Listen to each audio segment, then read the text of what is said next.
What's up guys, it's Amelia. Welcome back to my channel and happy Wednesday. Today is a beautiful, rainy, gloomy, gray day, and I actually love rainy days because they're so cozy, and today is my day off from class and work, so I'm really excited to get some homework done and also do a crocheting craft, which I'm going to share with you guys today. Grab your crochet hooks, your yarn, and your corgi slippers, and let's get started. Disclaimer, I don't really listen to BTS, but my friend asked me if I could make her this piece of merch that they're selling, which looks like this.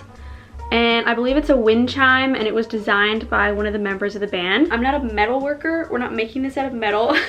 I crochet, so we're gonna make this but crocheted, and honestly I think this is going to turn out really very whimsical. If you're a BTS fan and you know how to crochet, please let me know if you like this tutorial and if it was helpful, because I'm assuming this is pretty expensive. And if you've never crocheted anything before, do not worry, I break it down really easily. I have lots of videos on my channel about crocheting basics. You can go watch that if you want, if you're not feeling confident. I am going to explain everything step by step and go really slow here in this video for you. I always have to turn it like this because I want people to see the misses.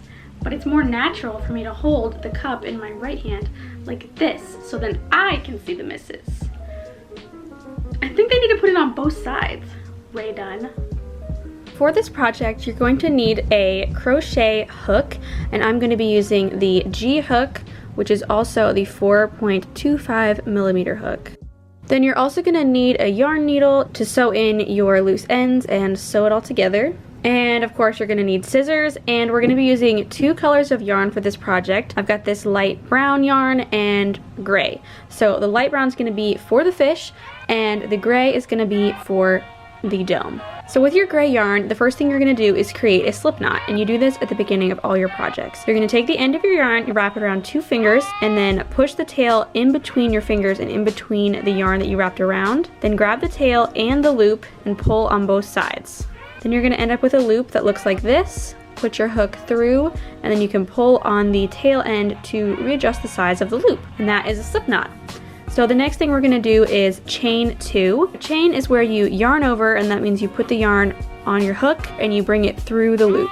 So you're going to chain 2, and people have different ways that they like to start crocheting projects. You can do a magic ring or a magic circle. If you know what those are, you're welcome to go ahead and do them. I like to start out with 2 chains and then stitch back into the first chain. So we have our 2 chains, and now I'm going to do 5 single crochets back into this first chain. And a single crochet is where you go through your stitch or chain, then you yarn over and pull back through. You've got 2 loops on your hook, then you yarn over again, and you go through those 2 loops, and that is 1 single crochet.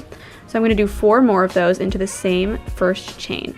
So when you're done with your first row of 5 single crochets, your piece is going to look like this, and I'm just going to pull on the tail to cinch up the center. And now we're going to go on to row 2, where we're going to do 2 single crochets into each one of the stitches. So let's look and see where the stitches are, because it's very important that you be able to see where a stitch is and where it's not. If you're looking at this piece, you can see there's a loop here and a loop here, and they're kind of intersecting like a V, and those make up a stitch. So you've got 1, 2, 3, 4, 5. So this is our first stitch. So you're going to put your hook underneath of those 2 overlapping V loops like this, and then you're going to yarn over and pull through, yarn over again and pull through those. That's 1 single crochet. Then you're going to go back through that same stitch and do another single crochet. So now you're going to repeat that in each stitch around. So instead of 5 stitches in total, you're going to end up with 10.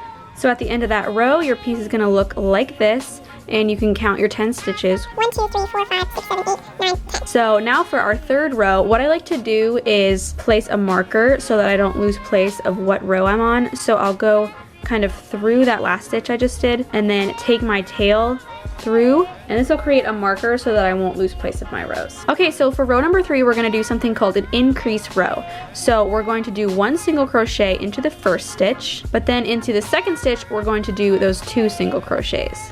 And we're going to do that all the way around, repeating that pattern of 1 and then 2, and that's going to leave us with 15 stitches all the way around.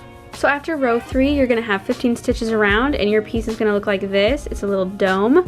So our next row, we're going to do an increase row, but this time we're going to do 2 single crochets by themselves before we do 2 in the same stitch. This pattern is super easy, and you can just use it to make this dome get as big as you want. So basically you just increase the number of single crochets by themselves before you do the two together. Keep track of how many you're doing because it should increase by times tables. So like we started with 5, then we went to 10, then we went to 15. So this next row will go to 20. I'll put on the screen right now the pattern for all of the increased rows, and then I'll come back to you when it's time to just stitch in each stitch around.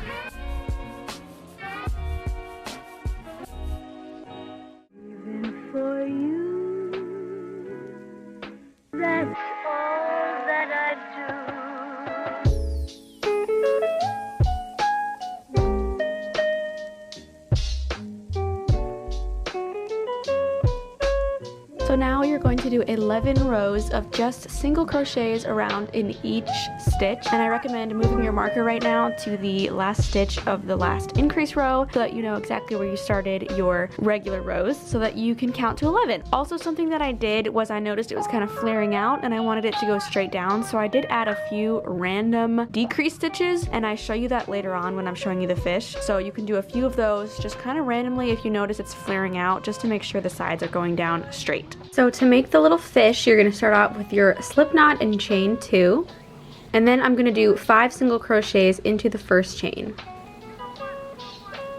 Then pull on your tail to cinch up the middle. Now you're going to do 2 single crochets in each one of these stitches. Next row we're going to do is an increase row, so the first stitch is going to be a single crochet, and then the second stitch is going to be 2 single crochets. So this is going to be the nose of our fish, so we're kind of going to squish it and have it look like this. So I'm going to go ahead and put in a marker at the end of row 3. So for row 4, I'm just going to do 1 single crochet in each stitch around. You're going to do that one more time for the next row. Just stitch 1 stitch in each stitch around for a total of 15 stitches. So before I do the next row, I'm going to go ahead and move my marker. We're going to start tapering down to create the little tail. So this next row is going to be a decrease row.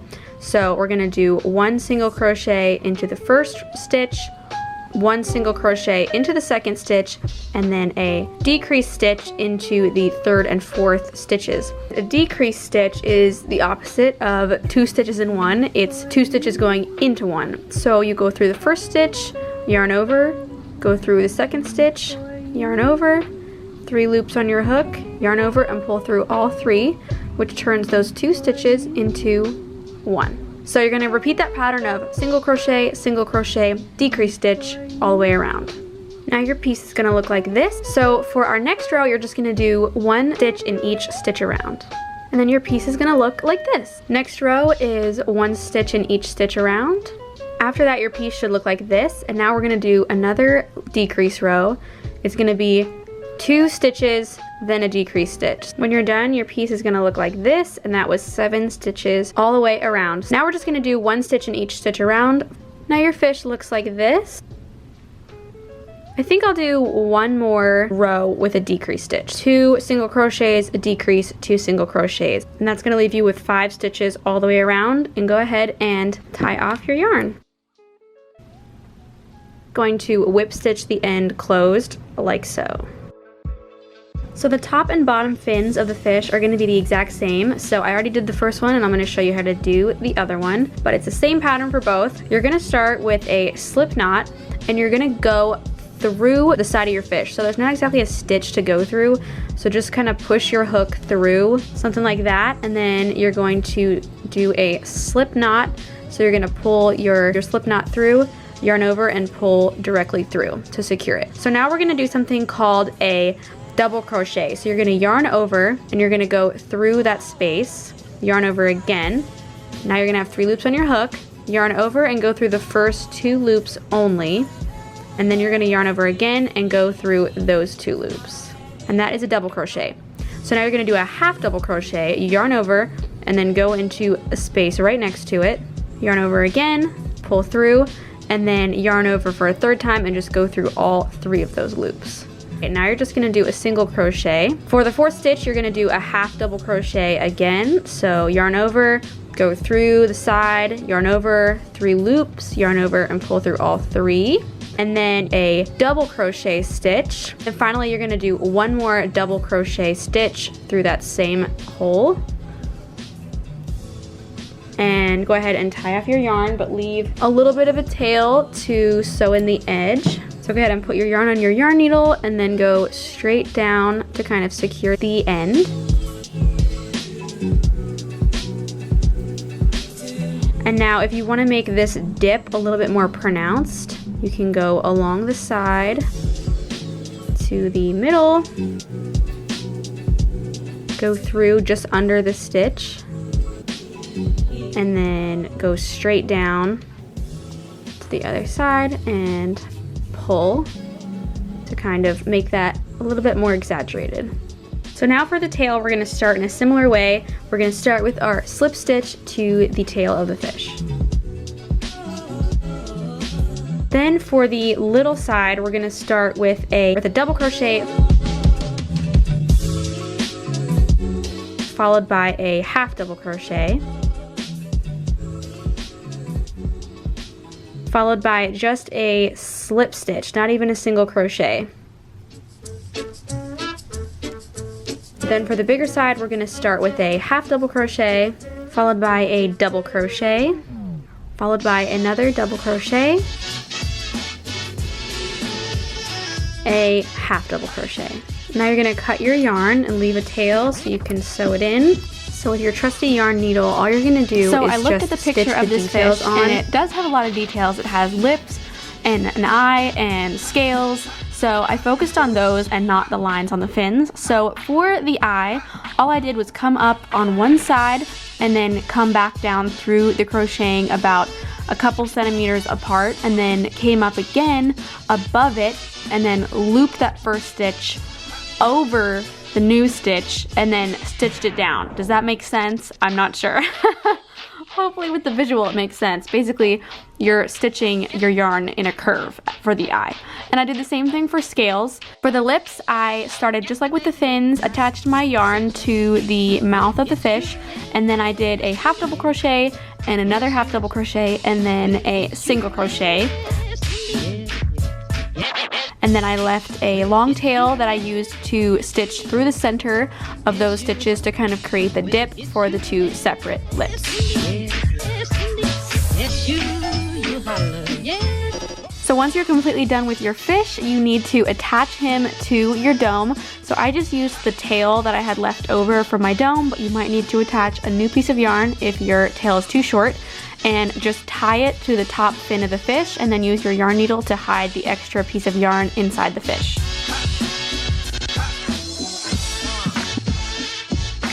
So the original wind chime is hung on this gorgeous silver ring, and I would have totally preferred to have like a ring lying around or something, but I really didn't. So I decided to DIY one, and I used a plastic lid and I cut the plastic lid in a ring shape. I taped the two pieces together where I had to cut it, and then I crocheted over top of the plastic, which I honestly wasn't sure if it was going to turn out, and it looks honestly kind of cute. So I'm pretty proud of myself for that upcycle. But you just do single crochets around the plastic and do a lot of them so that they're completely covering the plastic or whatever you made the ring out of. And then you're just gonna use a yarn needle to attach the two sides of crocheting together. Make sure it's secure, and then sew the ring to the top of the dome, and then you're done, and the wind chime is completely finished.